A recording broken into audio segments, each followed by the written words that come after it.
Hello everyone. तो भैया आज से हम ट्वेल्थ क्लास को कंटिन्यू करेंगे। इससे पहले एक पार्ट हम कर चुके हैं, उसमें मैंने बताया था कार्टेशियन प्रोडक्ट आपका क्या होता है, फिर ऑर्डर पेयर मैंने अच्छे से एक्सप्लेन किया था। तो आज हम बात करेंगे किस पे, रिलेशन पे। ठीक है, तो आप हेडिंग लगा लो रिलेशन।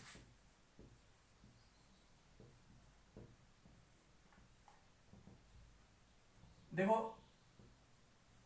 हम ट्वेल्थ क्लास में रिलेशन को मैथमेटिकली पढ़ेंगे, 11th क्लास में हम पढ़ चुके हैं, बट ट्वेल्थ क्लास में इसका थोड़ा एक्सटेंशन है। ठीक है, बट पढ़ने से पहले आप मतलब रिलेशन का फंडामेंटल मीनिंग तो समझ लो कि एक्चुअल में रिलेशन होता क्या। देखो, आपने रिलेशन का वर्ड सुना है जब आप कोई रिश्तेदारी की बात करते हो। ठीक है, मतलब रियल लाइफ में रिश्तेदारी के ऊपर हम बात करते हैं तो ये रिलेशन की बात करते हैं। जैसे कि कोई बंदा ए है, ठीक है, तो उसका बी बंदे के साथ भाई पता है भाई का रिश्ता है। ठीक है, सी के साथ बहन का रिश्ता है, डी के साथ मामा का रिश्ता है, ई के साथ बुआ का रिश्ता है।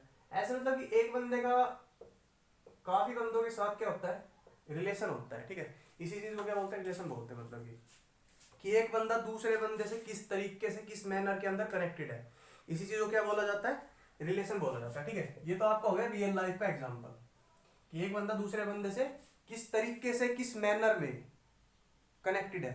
ठीक है, इस चीज को क्या बोलते हैं, रिलेशन बोलते हैं। अब बात करते हैं कि मैथमेटिकली रिलेशन क्या होता है। देखो, मैथमेटिकली रिलेशन कुछ नहीं होता। आपके पास दो नॉन एम्प्टी सेट होंगे, जैसे ए सेट और बी सेट। ठीक है, तो ए सेट का एक एलिमेंट बी सेट के एक एलिमेंट से किस तरीके से रिलेटेड है। हो सकता है कि ए सेट का एक एलिमेंट बी सेट के एलिमेंट से इस तरीके से रिलेटेड है कि सपोज कर लो ए सेट का मैंने उठाया दो। ठीक है, ए सेट के अंदर एक एलिमेंट था दो, टू था। ठीक है, और बी सेट है उसके अंदर एक एलिमेंट था एट था। तो वो कैसे रिलेटेड हो गया, किस तरीके से कनेक्टेड हो गया वो, क्यूब से। मतलब कि ये वाला बंदा इसका क्यूब है। ठीक है, या फिर हो सकता है कोई कह देता कि फोर टाइम्स है। तो ऐसे मतलब कि एक सेट का एक एलिमेंट दूसरे सेट के दूसरे एलिमेंट से कनेक्टेड या रिलेटेड होता है। उसी चीज को हम मैथमेटिक्स में क्या बोलते थे, रिलेशन बोलते हैं। ठीक है, कि सेट्स के एलिमेंट आपस में रिलेटेड है, इसी चीज को क्या बोला जाता है जी, रिलेशन बोला जाता है। और एक्चुअल में पता है रिलेशन क्या होता है, रिलेशन कुछ नहीं होता। जैसे दो सेट है ए और बी, तो उनका जो कार्टेशियन प्रोडक्ट आएगा ना, उसका एक सबसेट ही क्या होता है, रिलेशन होता है। इसको क्या बोलते हैं कि जैसे कि आपको बोल दिया कि relation from A to B, relation from set A to set B, इसको रिप्रेजेंट किया जाता है कि मतलब ए का बी के साथ रिलेशन, वो बता रहा है आपको कि ए सेट का रिलेशन बी सेट के साथ। इस तरीके से इसको हम मैथमेटिकली रिप्रेजेंट करते हैं। बीच मतलब कि बीच के अंदर आर लगाते हो। अब वो रिलेशन कुछ भी हो सकता है, भाई क्यूब हो सकता है, स्क्वायर हो सकता है, कुछ काफी सारे रिलेशन होते हैं। ठीक है, जैसे एक बंदे के काफी सारे रिलेशन हो सकते हैं कि भाई किसी के साथ क्या रिलेशन, किसी के साथ क्या रिलेशन, क्या किसी के साथ क्या रिलेशन, किसी के साथ क्या रिलेशन। ठीक है, तो ऐसे जो ए सेट है ना, उसका बी सेट के साथ काफी टाइप के रिलेशन होते हैं। ऐसा नहीं है कि मतलब कि ए सेट ए है और एक सेट बी है तो उनके बीच में एक ही रिलेशन पॉसिबल, नहीं, उनके बीच में मैनी मोर रिलेशन पॉसिबल है। ठीक है, तो मैं आपको बताऊंगा कि भाई दो सेट के बीच में टोटल रिलेशन कितने पॉसिबल है, तो वो डिपेंड करता है उनके नंबर्स ऑफ एलिमेंट के ऊपर। ठीक है, तो वो थोड़ा बाद में डिस्कस करेंगे। पहले आप रिलेशन की डेफिनेशन देखो कि मतलब एक्चुअल में मैथमेटिक्स में रिलेशन की डेफिनेशन क्या होती है। ठीक है,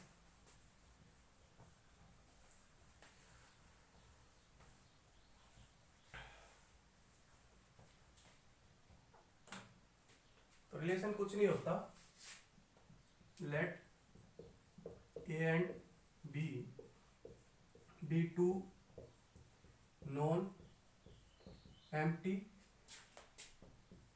सेट्स। मतलब कि दो नॉन एम्प्टी सेट आपके पास ए और बी। ठीक है जी, देन एनी, यहां पे लिखो then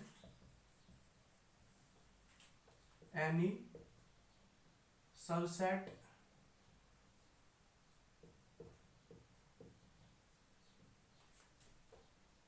of A Cartesian B is known as relation of या relation from set A to set B। मतलब ए सेट का बी सेट के साथ जो रिलेशन होता है कुछ नहीं होता, वो ए कार्टिसन बी का एक सबसेट ही होता है, ठीक है। तो रिलेशन कुछ नहीं होता, सबसेट होता है ए कार्टिसन बी का, ये उसका मैथमेटिकल डेफिनेशन, ठीक है। तो आप कॉपी में इसको छाप दो, फिर इसको मैं समझाता हूँ, मतलब ये इसने क्या राम कहानी इसको बता दी।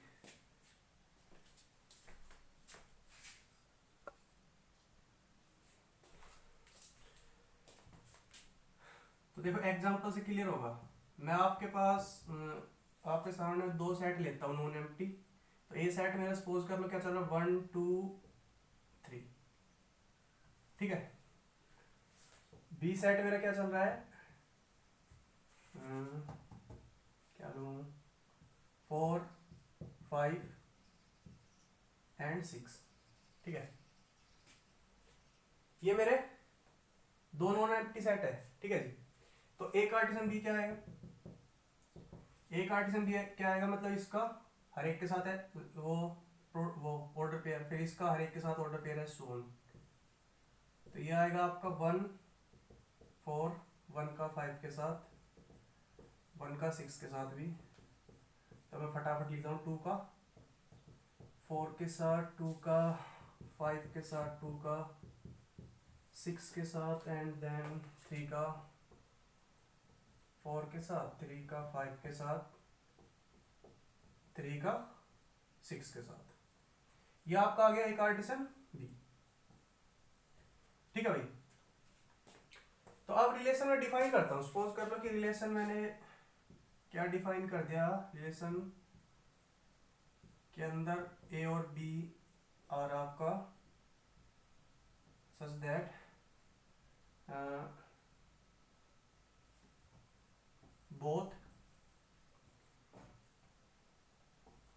ए एंड बी आर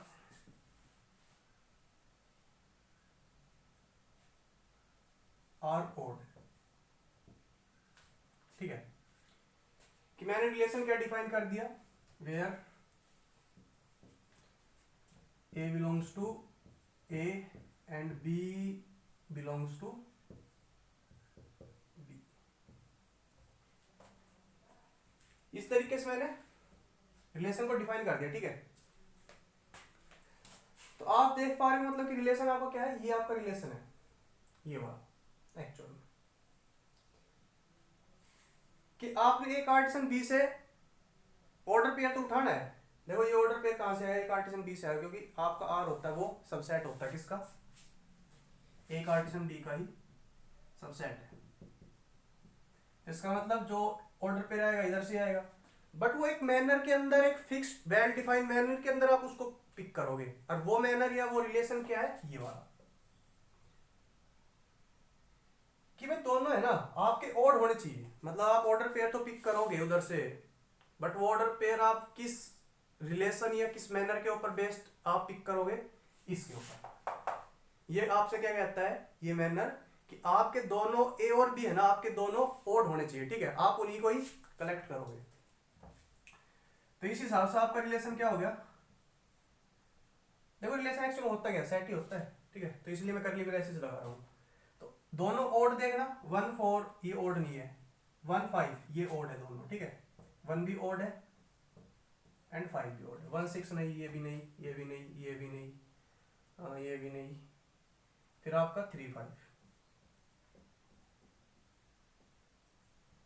ठीक है। इनके अलावा ए कार्टेशियन बी के अंदर ओड ओड का कुछ आपको दिख रहा है ऑर्डर पे, कुछ नहीं है, तो यही आपका क्या हो जाएगा, उसका रिलेशन हो जाएगा, ठीक है।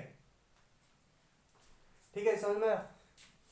एक एग्जांपल और लूं, उससे पहले आप इसको छाप लो, फिर मैं ऊपर वाले को इरेज कर रहा हूं, ठीक है। छाप दिया, तो चलो भाई इसको कर दो बाय बाय।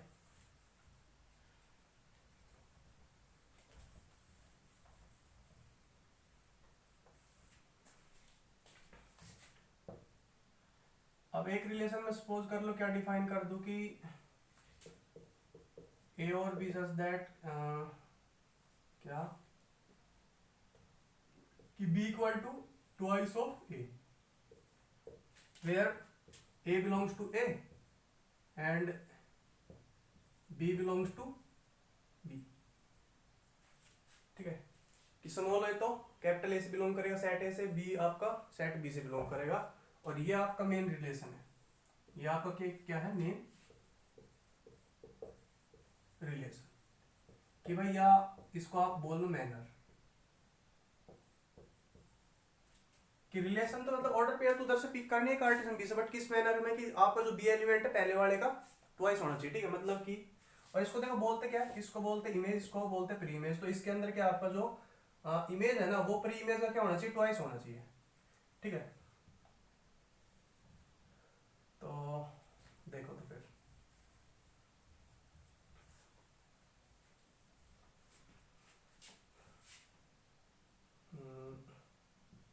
क्या हो जाएगा, ये इसका ट्वाइस है नहीं, ये इसका ट्वाइस है नहीं, ये मतलब इसका ट्वाइस है, ये वाला 4 2 का ट्वाइस है ना, इसको फॉलो करता है बिल्कुल। ये थ्राइस हो गया, तो ये भी नहीं है, ये भी नहीं है, ये है फिर।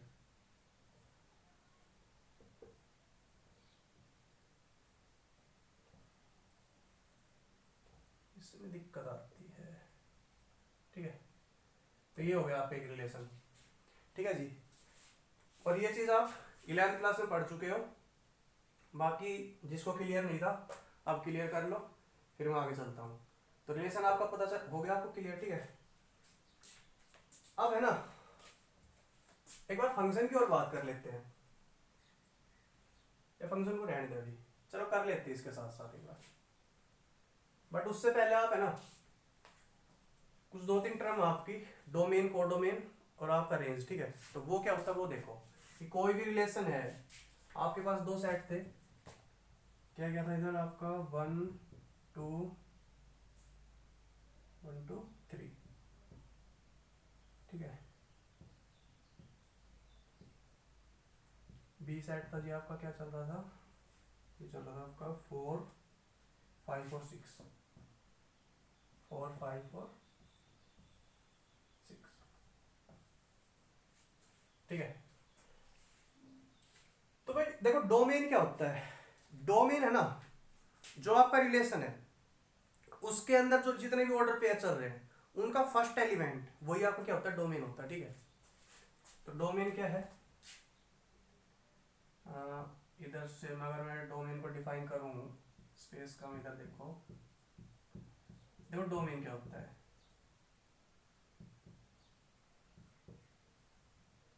Set of first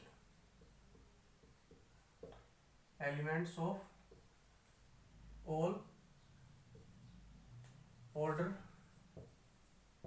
pair of are.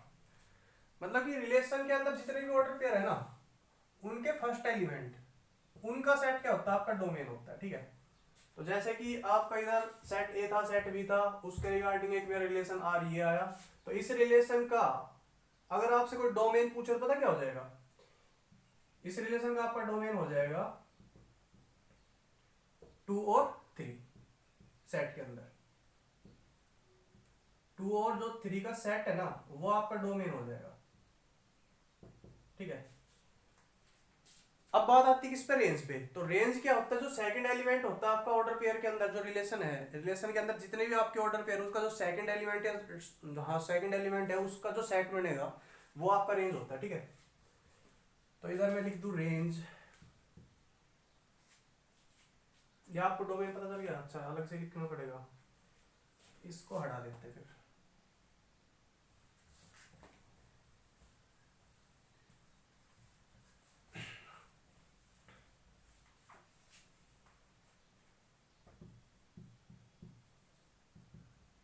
Range क्या होता है, set of all second elements of order pairs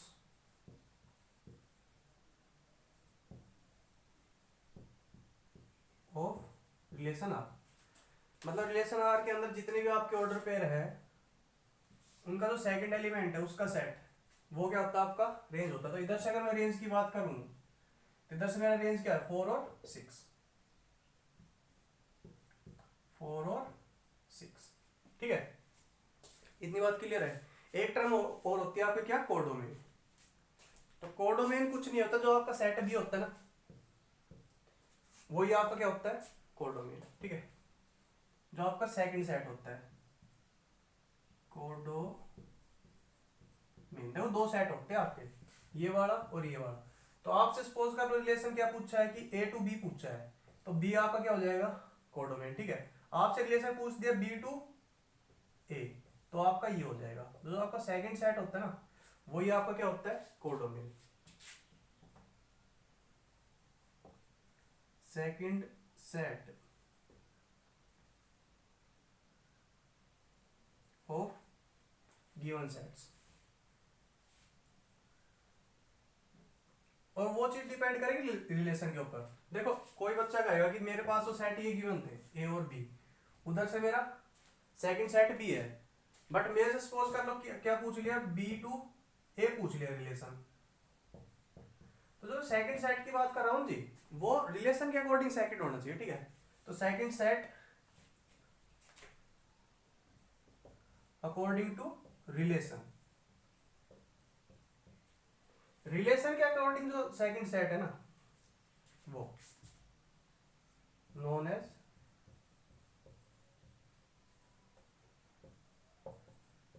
codomain, ठीक है। एग्जांपल लिख लो आप इधर, सपोज कर लो कि ए आर बी दिया, तो यहां पर ये आपका कोडोमेन हो गया।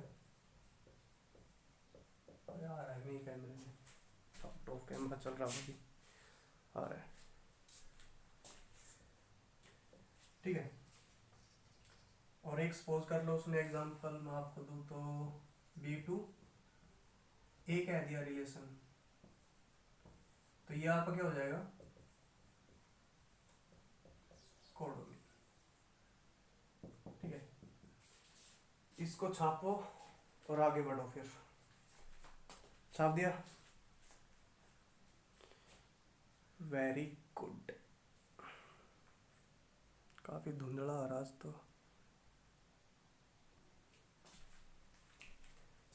ठीक है भाई। इसको एक बार स्नैप कर लो फिर आगे चलते हैं। तो देखो आगे हम करेंगे मतलब कि जैसे दो सेट आपके पास ए और बी, तो इनके बीच में कितने पॉसिबल नंबर ऑफ रिलेशन हो सकते हैं। मतलब तो मैंने आपको दो एग्जांपल दिए थे कि ओड का था एक ट्वाइस वगैरह, ठीक है। तो ऐसे मतलब कि ऐसे काउंट करें तो total number of possible relation कितने दोनों के बीच में, उसके ऊपर बात करते हैं अभी।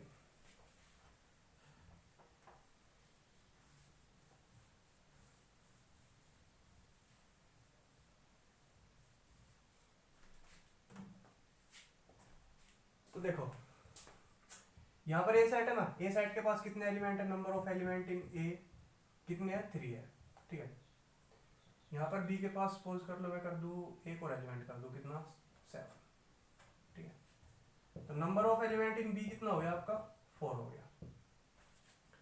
तो ए और बी के बीच में टोटल पॉसिबल रिलेशन वो कितने होंगे, तो वो पता कितने होंगे, total possible relations between A and B. Set A और बी के अंदर टोटल पॉसिबल रिलेशन आपके होंगे जी टू की पावर एन मल्टीप्लाई एन। ये ए के पास कितने एलिमेंट है और बी के पास कितने एलिमेंट है। ए के पास एन एलिमेंट सपोज कर लो और बी के पास सपोज कर लो एम एलिमेंट, ठीक है। तो इधर से आपके पास एन की वैल्यू कितनी है 3, एम की वैल्यू कितनी है 4, तो 2 की पावर 12 इतने रिलेशन पॉसिबल है यहाँ पे, ठीक है। अब सर ये इतने क्यों होते हैं, मतलब कि हम क्या रट्टा मार रहे कि 2 की पावर एम और एन आपका टोटल नंबर ऑफ रिलेशन, ठीक है। तो देखो ये आया तो कैसे आया, आया तो कैसे आया, देखो आपके पास ए और बी है, ठीक है। रिलेशन एक्चुअल में होता क्या है, रिलेशन एक्चुअल में ए कार्टेशियन बी का एक सबसेट होता है, इतना तो आपको पता है, ठीक है। अब ए कार्टेशियन बी, उसके अंदर क्या होता है, ऐसे A1 B1 ऐसे A2 B2 ऐसे सो ऑन, मतलब कि ऑर्डर पेयर आपके होते हैं, ठीक है। तो ए कार्टेशियन बी का सबसेट वो कितना हो गया, देखो जैसे कि आपने सबसेट के बारे में 11th क्लास में पढ़ा है, ए कार्टेशियन बी को गोली मारो, जैसे ए सेट है, ठीक है। तो ए के कैसे कैसे सबसेट होंगे कि भाई एक तो 1 हो गया, एक 2 हो गया, एक 3 हो गया, एक एम्प्टी सेट हो गया आपका 5, ठीक है। फिर 1 2 हो गया, 1 3 हो गया, 1 4 हो गया, ठीक है, सो ऑन। फिर 1 2 3 ये भी एक सबसेट ही होगा अपने आप का। तो इन सभी सेट्स का मतलब ए के सभी सबसेट्स का कलेक्शन क्या होता है, पावर सेट, ठीक है। क्या होता है, पावर सेट। उसको डिनोट करते हैं पी से, P of A. P of A का मतलब हो गया पावर सेट ऑफ ए। अब पावर सेट के अंदर कितने एलिमेंट होते हैं, पावर सेट के अंदर कितने एलिमेंट होते हैं, कितने एलिमेंट होते हैं, 2 की power number of elements in A. कि भाई ए सेट के अंदर जितने भी एलिमेंट है ना, उसके पावर सेट के अंदर 2 की पावर वो एलिमेंट, ठीक है, उतने एलिमेंट होते हैं। पावर सेट के अंदर क्या होता है, पावर सेट क्या होता है, पावर सेट क्या होता है, किसी जैसे कि ए सेट है, उसका पावर सेट का मतलब ये हो गया कि ए के जितने भी सबसेट है उन सबका कलेक्शन, कलेक्शन ऑफ सबसेट होता है आपका पावर सेट, ठीक है। और पावर सेट के अंदर कितने एलिमेंट होते हैं, जितना ए के पास एलिमेंट था उसको, उस एलिमेंट को उतने नंबर को आप 2 की पावर में चढ़ा दो, ठीक है। तो आप बात करोगे अब इधर ए कार्टेशियन बी, ए कार्टेशियन बी है, उसके पास टोटल नंबर ऑफ एलिमेंट कितने थे, जैसे कि ए के पास n है, बी के पास m है, तो इसके पास टोटल एलिमेंट कितना बताया था मैंने, n मल्टीप्लाई m, इतना। तो ये एक सेट था, इसके पास इतने एलिमेंट है, तो इसके पावर सेट के अंदर कितने एलिमेंट हो गए, power set of A cross B की बात करूं मैं, उसके अंदर कितने एलिमेंट हो जाएंगे, 2 की पावर mn, ठीक है। अब मेरी बात सुनो, जो पावर सेट के अंदर आएगा वो क्या आएगा, ए क्रॉस बी का सबसेट। और ए क्रॉस बी का सबसेट क्या होता है, देखो ए क्रॉस बी के पावर सेट के अंदर क्या आता है, उसके सबसेट। और ए क्रॉस बी का सबसेट ही तो एक रिलेशन होता है, रिलेशन होता क्या है, ए क्रॉस बी का सबसेट। और पावर सेट में क्या आता है, ए क्रॉस बी के जितने भी सबसेट है सारे के सारे पॉसिबल। तो ए क्रॉस बी के जितने पॉसिबल सबसेट थे वो कितने थे, इतने। और एक सबसेट ए क्रॉस बी का क्या होता है, रिलेशन। तो नंबर ऑफ रिलेशन भी कितने हो गए, 2 की पावर m, ठीक है। ठीक है जी, अगर समझ में आया तो वीडियो को रिवाइंड कर लो, या फिर मैं एक बार दोबारा समराइज कर देता हूँ। देखो आपका कोई भी सेट होता है उसके सबसेट बनते हैं, तो उसके टोटल नंबर ऑफ सबसेट कितने बनते हैं वो बताता है आपको power set. Power set actual में क्या होता है कि एक सेट ए है, उसके जितने भी आपके सबसेट बनेंगे उनका सबका कलेक्शन आपका क्या होता है, पावर सेट होता है, ठीक है। और पावर सेट के अंदर कितने एलिमेंट होते हैं,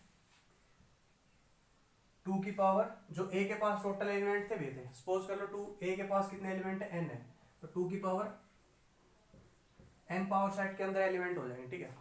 तो वही हाल इधर था, ए कार्टेशियन भी एक सेट आया, ठीक है, उसके भी कुछ ना कुछ सबसेट होते होंगे, तो उन सभी सबसेट का कलेक्शन क्या हो गया, उसका पावर सेट, पावर सेट। और पावर सेट के अंदर टोटल एलिमेंट कितने आएंगे, 2 की पावर जितने ए क्रॉस बी के अंदर एलिमेंट थे, ए क्रॉस बी के अंदर इतने एलिमेंट थे mn, तो पावर सेट के अंदर कितने एलिमेंट हो गए, 2 की पावर mn, ठीक है। अब पावर सेट के अंदर होता क्या एक्चुअल में, subset of A cross B, और subset of A cross B क्या होता है, रिलेशन। एक रिलेशन क्या होता है, ए क्रॉस बी का सबसेट ही। और पावर सेट के अंदर सारे के सारे ए क्रॉस बी के सबसेट तो है। देखो पावर सेट के अंदर subset of all subset of A cross B है, ठीक है। और ए क्रॉस बी का जो सबसेट होता है वो रिलेशन होता है, मतलब कि पावर सेट के अंदर है ना एक्चुअल में all relation of A cross B है, all relation of A cross B, और वो कितने हैं, 2 की पावर mn। तो इसी हिसाब से आपके अगर सेट ए है, ठीक है, उसी हिसाब से मैं बोल रहा हूं आपको कि सपोज कर लो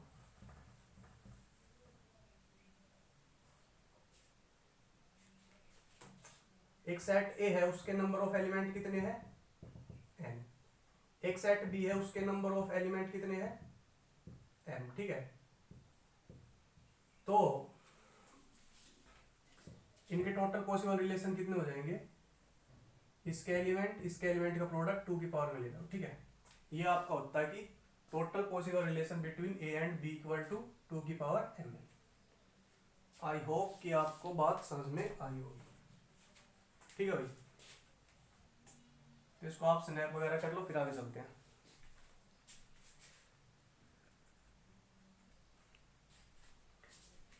एक एग्जांपल लेते, सपोज कर लो कि आपका ए सेट दिया उसने कितना 1 2 3 4 5। ठीक है, बी सेट दिया उसने ए बी सी। ठीक है, तो पूछ रहा आपसे टोटल नंबर ऑफ रिलेशन। आपसे क्या पूछा, टोटल नंबर ऑफ रिलेशंस। ठीक है जी, तो आप इधर से एन ने निकालो, वो कितना आएगा 1 2 3 4 5। 5 एलिमेंट इसके पास है। इधर से नंबर ऑफ एलिमेंट बी निकालोगे, 3 एलिमेंट इधर आपके। ठीक है, तो मैं डिटेल में करूंगा, डायरेक्ट फॉर्मूला नहीं लगा रहा, डिटेल में करूंगा। तो ए क्रॉस बी आएगा ना, उसके पास टोटल नंबर ऑफ एलिमेंट कितने आ जाएंगे, इन दोनों का प्रोडक्ट, मतलब कि 15। ठीक है, अगर 15 एलिमेंट है तो जो ए क्रॉस बी का पावर सेट आएगा उसके अंदर कितने एलिमेंट हो जाएंगे, number of elements in power set of A cross B वो हो जाएंगे 2 की पावर 15। ऐसा जी, सबको पता ये बात। अब मेरी बात सुनो, पावर सेट होता है ना, पावर सेट के अंदर क्या होंगे, कलेक्शन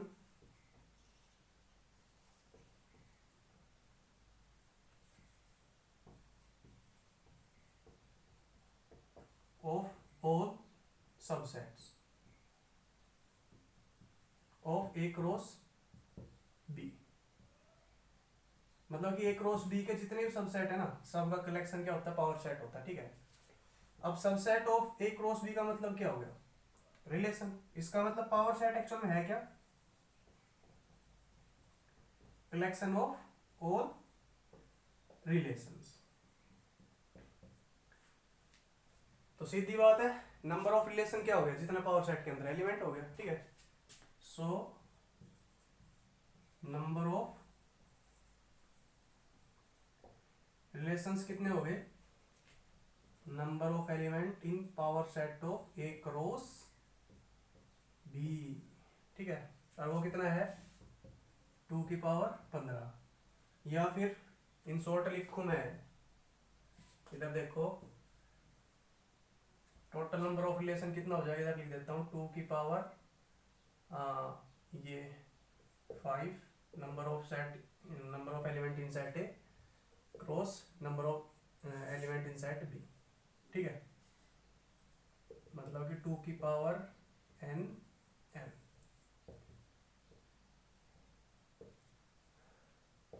भाई इससे ज्यादा मैं एक्सप्लेन नहीं कर सकता नंबर ऑफ एलिमेंट को। ठीक है, इससे ज्यादा एक्सप्लेन करने के लिए ब्रह्मा जी को बुलाया जाएगा, ब्रह्मा जी आपकी कल क्लास लेंगे फिर। ठीक है, तब तक के लिए आप इसको छापिए, छाप दो।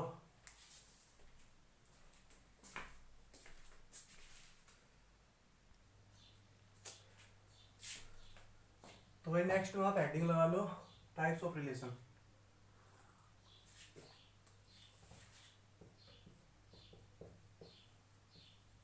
Types of relations. तो आपका भाई मेन टॉपिक आ चुका। ठीक है,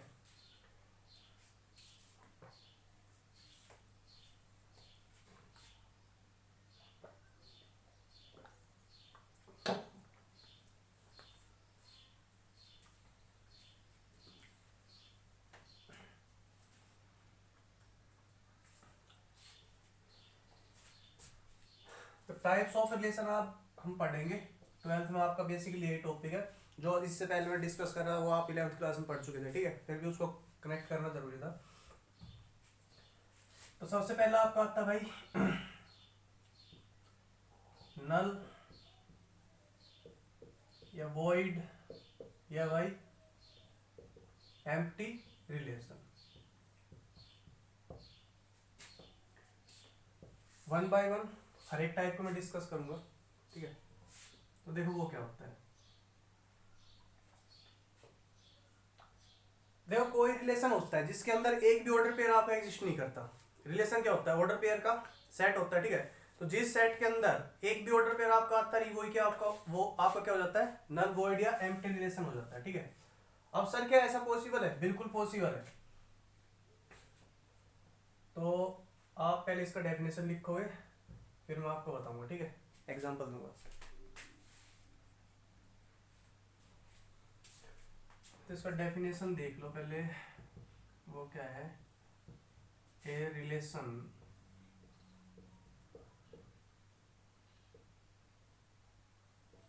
is called void relation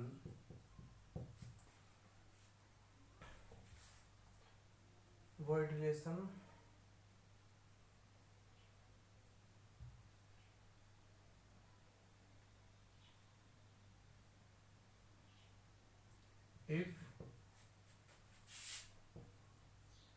no element of set A is related to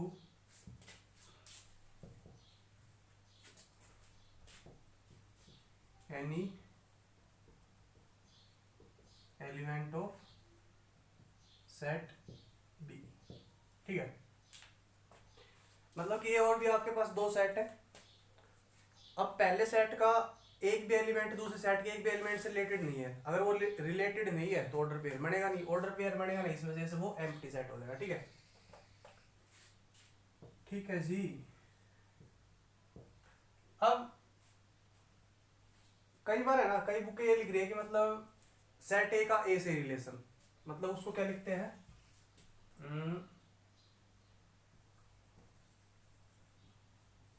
relation on या इन सेट ए। देखो इसका मतलब सिर्फ इतना है कि ए टू ए रिलेशन, मतलब कि सेट ए का सेट ए से ही रिलेशन। यहाँ पर तो मैंने दो अलग अलग सेट ले लिए कि आपको हो सकता है प्रैक्टिकली कि मतलब कि दो अलग अलग सेट दे दिया जाए, बट जर्नली क्या होता है कि ए का ए से ही रिलेशन पूछता है, ठीक है। वो तो अदर बुक आपकी लिखती है डेफिनेशन के अंदर, इसके हिसाब से डेफिनेशन में चेंज कराऊं तो पहले आप इसको नोट डाउन करो, फिर उसके हिसाब से मैं दूसरी डेफिनेशन लिखाता हूँ, ठीक है। पहली डेफिनेशन ये हो गया आपकी, दूसरी डेफिनेशन में आपको लिखाता हूँ, फिर एक बार इसको छापो कॉपी में।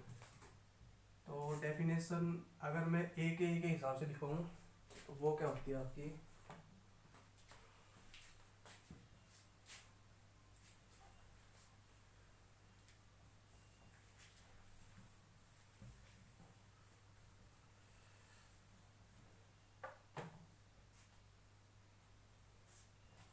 वो होगी जैसे कि ए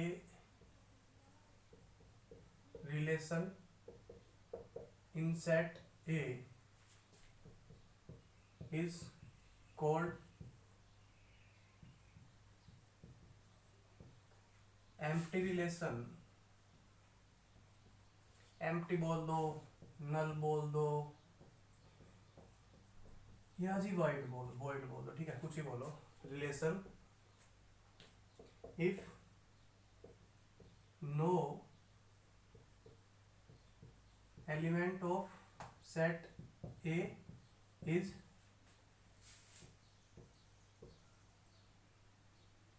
related to any element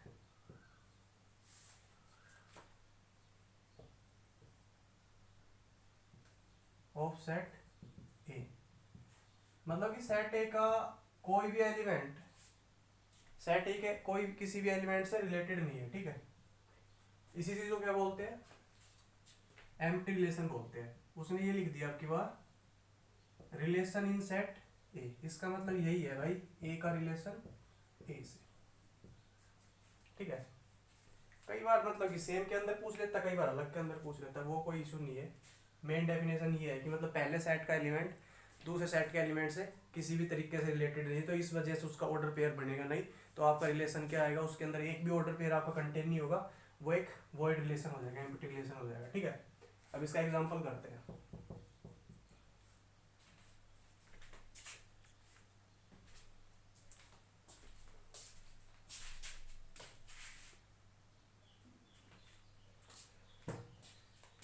देखो एग्जांपल में सपोज कर लो मैंने एक सेट ले लिया ए, ठीक है। उसके एलिमेंट 1 2 3 4 5 एंड 6, ये एक सेट है मेरे पास, ये उसके नंबर ऑफ एलिमेंट्स है, ठीक है जी। और रिलेशन मैंने डिफाइन कर दिया कि रिलेशन के अंदर आपके ए और बी ऑर्डर पेयर इस तरीके से आएंगे एज एलिमेंट की A minus B is equal to 10, ठीक है। Where A belongs to A and element B belongs to है बी, ठीक है। तो इस रिलेशन की रिगार्डिंग ए से आप ऐसे ऑर्डर पेयर बना सकते हो जिनका मतलब डिफरेंस आपका 2 हो जाए, वो 10 हो जाए। आपने एलिमेंट के लिया 1 लिया, ठीक है। 1 लिया तो 1 का 1 2 के साथ भी, 1 के साथ भी, 3 के साथ भी, 5 के साथ भी, 6 के साथ भी, हर एक के साथ उसका ऑर्डर पेयर बनाएगा वो रिलेटेड कार्टेशियन के अंदर तो बनाएगा, ठीक है। जैसे मैं बात कर रहा हूँ किसकी, ए कार्टेशियन बी की, तो इधर बी तो आपका ए ही है, तो ए कार्टेशियन ए की बात कर रहा हूँ मैं। तो उसके अंदर ए के कैसे ऑर्डर पेयर बनेंगे, 1 2 1 1 1 3 1 4 1, ज़्यादा एलिमेंट हुए 4 तक रख लेता हूँ, ठीक है, समझाने की बात है। ऐसे बनेंगे। क्या इनके बीच में कभी भी डिफरेंस 10 आ रहा है, नहीं आ रहा, तो 1 का तो बनेगा नहीं, ठीक है। अब मैं 2 को उठा लूँ तो 2 का क्या बनेगा, 2 1 2 2 2 3 2 4, डिफरेंस कभी 10 आ रहा है। देखो ए और बी का रिलेशन ये है बेसिकली कि ए और बी का डिफरेंस 10 आना चाहिए, नहीं आएगा। तो ना तो 1 से कोई ऑर्डर पेयर आया, ना 2 का कोई ऑर्डर पेयर आया, ठीक है। ऐसे आप 3 का उठा लो, 3 का क्या बनेगा, 3 1 3 2 3 4 3 3, इधर कोई डिफरेंस 10 है किसी भी ऑर्डर पेयर में, ये ऑर्डर पेयर हो गए, ये सभी ऑर्डर पेयर है, ठीक है। किसी के अंदर आपका 10 नहीं है, इसका मतलब उधर से भी आपका कोई ऑर्डर पेयर नहीं आ रहा। अगर मैं 4 की बात करूं तो 4 का ऑर्डर पेयर क्या बनेगा, 1 4 4 2 4 3 4 4, इधर किसी भी ऑर्डर पेयर का डिफरेंस 10 आ रहा है नहीं, तो इसका मतलब ए कार्टेशियन ए के अंदर डिफरेंस का भी 10 आता ही नहीं। इस सेट की बात करूं मैं, डिफरेंस अगर 10 नहीं आ रहा तो इसका मतलब इस रिलेशन के अंदर कोई भी ऑर्डर पेयर एग्जिस्ट करता ही नहीं। अगर इसका कोई ऑर्डर पेयर एग्जिस्ट करता नहीं तो ये क्या होगा, एक नल या भाई एम्प्टी रिलेशन। क्यों, no such order pair exist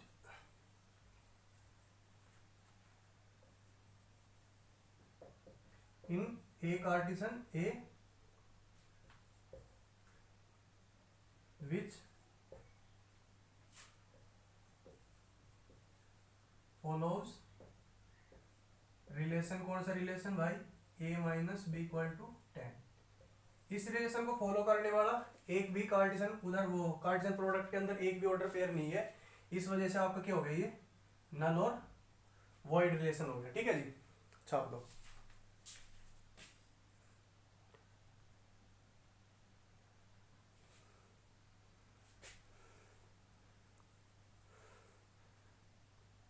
भाई नल और वॉइड आपको पता चल चुका है, जिसके अंदर एक भी ऑर्डर पेयर एग्जिस्ट नहीं करेगा।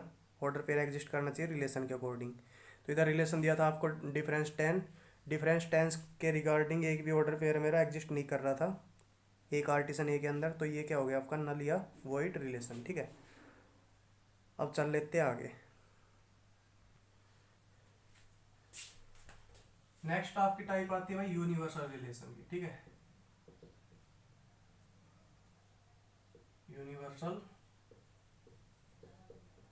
रिलेशन। देखो ये क्या होता है, ये होता है कि मतलब कि आपके पास दो नॉन एम्प्टी सेट होंगे, तो पहले सेट का हर एक एलिमेंट दूसरे सेट के हर एक एलिमेंट से रिलेटेड होगा। ठीक है, पहले सेट का हर एक एलिमेंट, एक भी नहीं छोड़ रहा मैं, हर एक एलिमेंट बी के हर एक एलिमेंट से कनेक्टेड या रिलेटेड हो किसी मैनर के अंदर, उस रिलेशन को क्या बोलते हैं, यूनिवर्सल रिलेशन बोलते हैं। ठीक है, तो इसका डेफिनेशन देखो, वो क्या है, ए रिलेशन इन सेट एक आर्टिसन ए की बात कर रहा हूँ। ठीक है, मतलब ए आर ए की, पहला भी ए है दूसरा भी है। A relation in set A is called universal relation if each element of set A is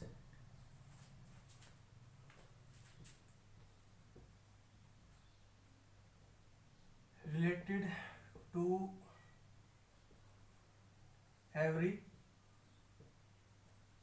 element of set B। यह सेट इधर ए से है तो ए। ठीक है, कि A relation in set A is called universal relation if each element of set A is related to every element of set A. ठीक है, पहला सेट भी ए है, सेकंड सेट भी आपका ए है, तो पहले वाले सेट ए का हर एक एलिमेंट दूसरे वाले सेट ए के हर एक एलिमेंट से कनेक्टेड है, तो उसको क्या बोलते हैं, यूनिवर्सल रिलेशन। ठीक है, इन शॉर्ट अगर मैं एक लाइन में कहनी चाहूँ तो यूनिवर्सल रिलेशन आपका क्या होता है एक्चुअल में, ये आपका एक आर्टिसन ए के बराबर ही होता है। ठीक है, अब ऐसा क्यों होता है, इस डेफिनेशन से आप इधर ये चीज कंक्लूड करो। ठीक है, वीडियो को आप पॉज करोगे और पहले डेफिनेशन पढ़ो, फिर मैंने ये लिखा, इस डेफिनेशन के बेस पे ये चीज लिखी है, ये चीज लिखी है, सही लिखी है गलत लिखी है, इस चीज को आप डिसाइड करो। ठीक है, वीडियो पॉज कर लो, तो करके बताओ मेरे को।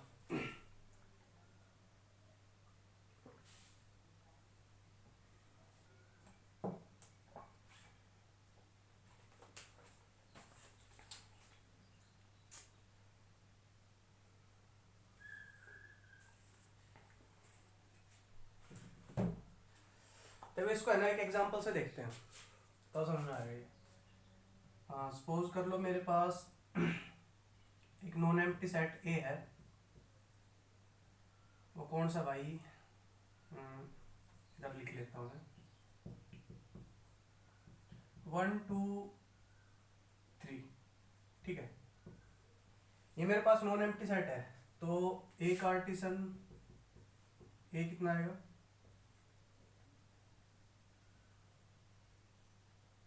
वो आएगा देखो 1 का 1 के साथ, मतलब कि पहले वाला सेट भी है, एक आर्टिसन का मतलब क्या है, दूसरे वाला सेट भी क्या है, 1 2 3 है, तो 1 का 1 के साथ भी, 2 के साथ भी, 3 के साथ भी। ठीक है, तो 1 का 1 के साथ 1 1 1 2 1 3, ऐसा 2 का 1 के साथ भी, 2 के साथ भी, 3 के साथ भी, तो 2 1 2 2 2 3। ठीक है, 3 का 1 के साथ भी, 2 के साथ भी, और भाई खुद 3 के साथ भी। तो ऐसी बात है, बिल्कुल ऐसी बात है, ये एक आर्टिसन ए आया। ठीक है, तो आपके पास जो रिलेशन आएगा यूनिवर्सल रिलेशन, वो क्या आएगा कि भाई यूनिवर्सल रिलेशन क्या कहता है आपसे कि मतलब ए का फर्स्ट एलिमेंट इसके सारे एलिमेंट से कनेक्टेड होना चाहिए। ए के सारे एलिमेंट सेकंड ए के सारे एलिमेंट से कनेक्टेड होने चाहिए। मैंने पहले ए का एलिमेंट उठाया 1, ठीक है, तो 1 इसके सारे एलिमेंट से कनेक्टेड होना चाहिए, मतलब 1 इसके सभी एलिमेंट के साथ क्या बनाएगा, ऑर्डर पेयर बनाएगा। तो बनाना 1 इसका फर्स्ट एलिमेंट क्या है 1, तो उसके साथ बनाएगा। इसका सेकंड एलिमेंट 2 है तो 2 के साथ ऑर्डर पेयर बनाएगा। थर्ड एलिमेंट 3 है। ऐसा ही फर्स्ट का काम हो गया। अब पहले वाला सेट उसके अंदर आता है नेक्स्ट एलिमेंट क्या 2। अब वो 2 भी अगर यूनिवर्सल रिलेशन है तो 2 भी इस ए के हर एक एलिमेंट के साथ ऑर्डर पेयर बनाएगा। तो 2 है वो इस सेट का पहला एलिमेंट क्या 1 है तो 2 1 के साथ बनाएगा। सेकंड एलिमेंट 2 है तो 2 2 के साथ। थर्ड एलिमेंट 3 है तो 2 3 के साथ भी, ठीक है। इसको छोड़ दे तो मैंने कार्टेशियन लिखा था, मैं अब यूनिवर्सल रिलेशन की बात कर रहा हूँ। यूनिवर्सल रिलेशन आ गया, ठीक है। अब इसका आता है मेरा जो पहले वाला सेट ए है उसका नेक्स्ट एलिमेंट आता है मेरा 3, ठीक है। वो नेक्स्ट वाला एलिमेंट 3 है वो ए के हर एक एलिमेंट के साथ पेयर बनाएगा। तो 3 किसके साथ बनाएगा भाई, इसका फर्स्ट एलिमेंट 1 था 1 के साथ। 3 इसका सेकंड एलिमेंट 2 है तो 2 के साथ। थर्ड एलिमेंट 3 है तो भाई 3 के साथ, ठीक है। तो ये तो मेरा यूनिवर्सल रिलेशन है। क्यों है यूनिवर्सल, क्योंकि ए के अंदर जितने भी एलिमेंट थे उसने सेकंड ए के सारे एलिमेंट के साथ रिलेशन बना रखे। जैसे 1 ने उसके हर एक एलिमेंट के साथ रिलेशन बना रखा, ये 1 का। 2 ने उसके सारे एलिमेंट के साथ रिलेशन बना रखा था, वो ये रहा, ये 3 का, ठीक है। तो हर एक एलिमेंट से कनेक्टेड है, तो इस वजह से ये यूनिवर्सल रिलेशन हो गया। और कार्टेशियन प्रोडक्ट आपको पता कैसे लिखते हैं कि हर एक एलिमेंट को हर एक के साथ कनेक्ट करते हैं। अब क्या ये चीज और ये चीज इक्वल नहीं है, ये चीज और ये चीज भाई इक्वल है, ध्यान से देखो। तो इस वजह से universal relation always A Cartesian A के बराबर होता है, ठीक है। ये बात दिमाग में बैठा लो। और डेफिनेशन क्या है, ये उसका डेफिनेशन है। तो इसको आप स्नैप करो फिर आगे चलते हैं।